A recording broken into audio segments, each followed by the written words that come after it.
Bon, le label Valette, c'est formidable. C'est vraiment l'occasion de rencontrer plein de gens qu'on ne connaît pas parce qu'ils habitent un petit peu loin.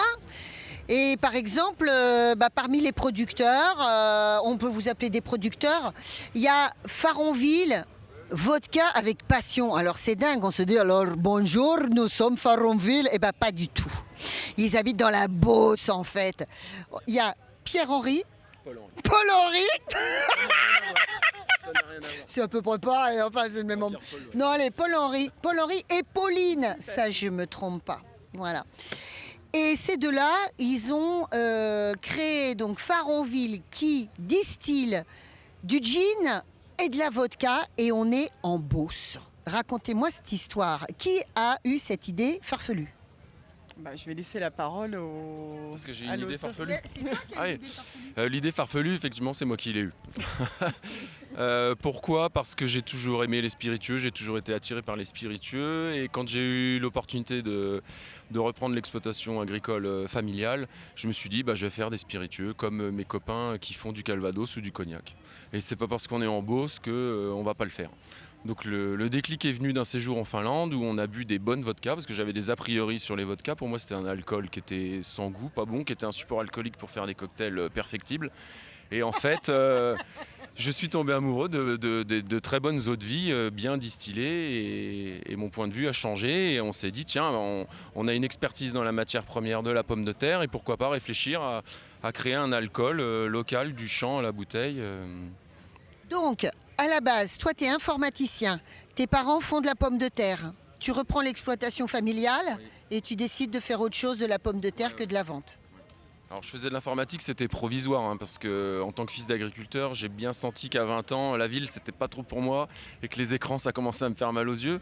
Du coup avec Pauline, on avait quand même décidé de revenir habiter à la campagne, de construire notre famille à la campagne et d'avoir notre vie autour de la vie agricole et rurale, quoi. Pauline, toi tu viens du Nord. Oui, du Pas-de-Calais. Du Pas-de-Calais, Rien à voir. exactement. Ah oui, je suis désolée. J'adore cette région, je respecte beaucoup. Et toi aussi, tu viens du monde agricole. Ouais, moi j'ai un profil très agricole, je suis fille d'éleveur, donc du Pas-de-Calais. J'ai fait des études agricoles, c'est d'ailleurs comme ça qu'on s'est rencontrés à Lille. Et j'ai travaillé une quinzaine d'années dans la presse agricole. Et je me suis retrouvée donc, il y a à peu près 5 ans à changer de voie pour monter un projet de couple chez nous qui mettait en avant à la fois notre expertise agricole, notre envie de monter un projet familial et puis l'envie de créer quelque chose qui avait du sens et enthousiasmant au quotidien à Faronville.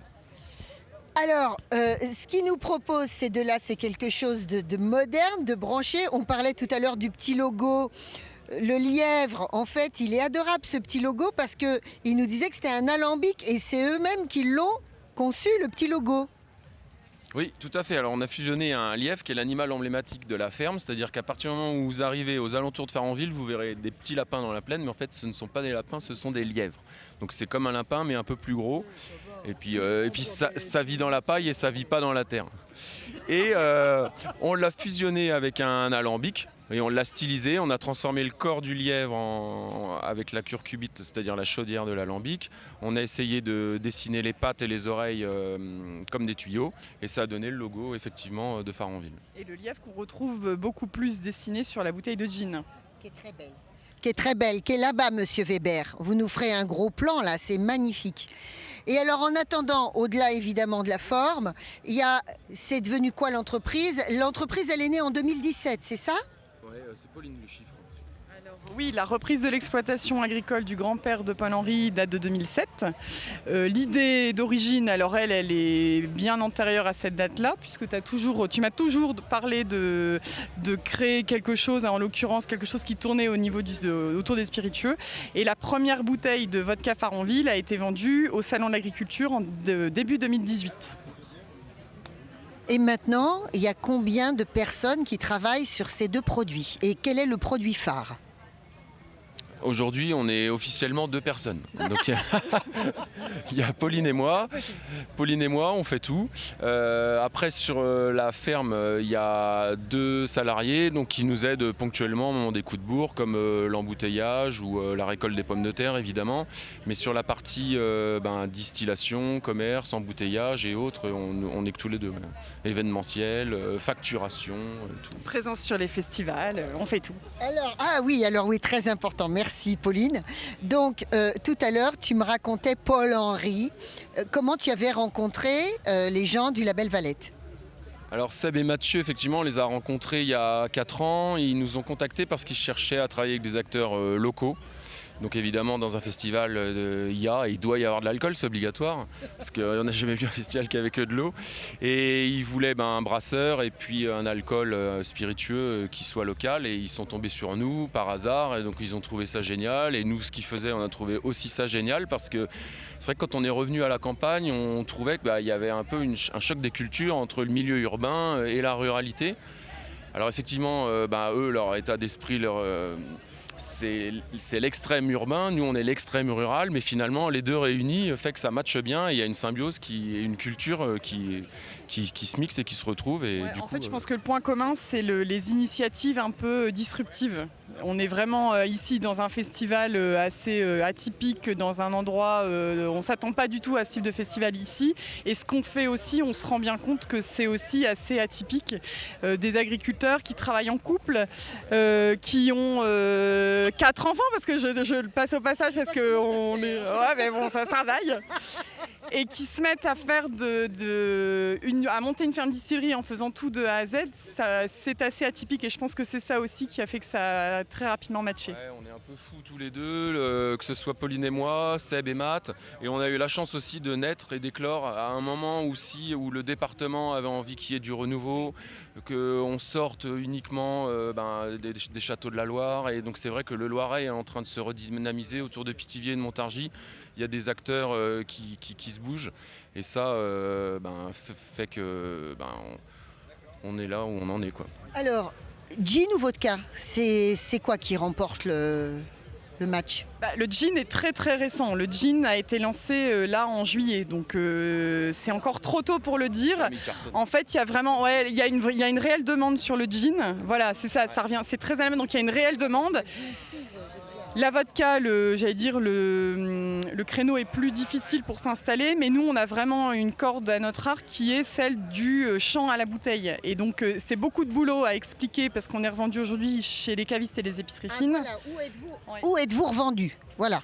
Deuxième question. Cavistes, épiceries fines, pourquoi ? Parce qu'en fait, ce sont les meilleurs, pour nous, les meilleurs intermédiaires qui pourront expliquer et le produit, mais aussi l'histoire du produit et des producteurs.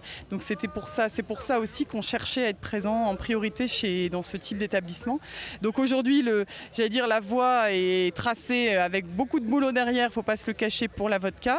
La première vodka premium, la vodka petit eau. Après, on a lancé en début d'année la vodka vieillie en fût de chêne. Donc j'espère, le gin va couler tout seul derrière tout le boulot qu'on a déjà fait. Tout bêtement, c'est quoi la différence entre le gin et la vodka ? Alors la différence est pas... Si vous voulez, la vodka, il faut imaginer que le gin, c'est une réaromatisation avec du genièvre. Il faut travailler sur une base d'alcool neutre qui peut être soit de la vodka, soit un alcool neutre quelconque. Et vous allez faire macérer du genièvre, d'autres botaniques. Donc nous, on a notre propre recette avec de la cardamome, de la coriandre, de la racine d'angélique, du réglisse, surtout des pommes de terre. La particularité pour avoir un gin frais, c'est qu'on rajoute du fenouil. Et on fait infuser à travers des fleurs de pommes de terre qu'on récolte nous-mêmes à la main pendant les 4 jours de floraison de la pomme de terre. Excusez-moi, mais j'imagine les amoureux à genoux en train de récolter les fleurs de pommes de terre. Et allez voir sur les réseaux sociaux, parce que souvent on me demande est-ce qu'on est sur les réseaux, et en fait les réseaux sociaux, sans blague, ça nous aide à montrer, à sortir du produit et à montrer tout ce qu'on fait à côté. Donc là, il y a 3 jours, on arrachait les pommes de terre, on le met sur les réseaux sociaux parce que ça fait vivre toute l'histoire et ça, en fait, ça renforce notre crédibilité finalement auprès des consommateurs. Et les gens voient que nos journées font 48 heures en fait. D'ailleurs, on n'est pas couché ça. Bon, c'est bien. Un dernier truc là qui me vient, parce que les filles des années 90, elles buvaient de la Zubrowska avec une herbe dedans. Alors, qui sortait du congélateur. Est-ce qu'on va faire la même chose à Faronville? Est-ce que vous allez nous proposer ça un jour? Alors, type Zubrowska, non, parce que c'est des Il n'y a votes. pas de bison, hein, j'en vois pas à l'horizon déjà. On pourrait mettre, je sais pas où, un poil de lièvre dedans.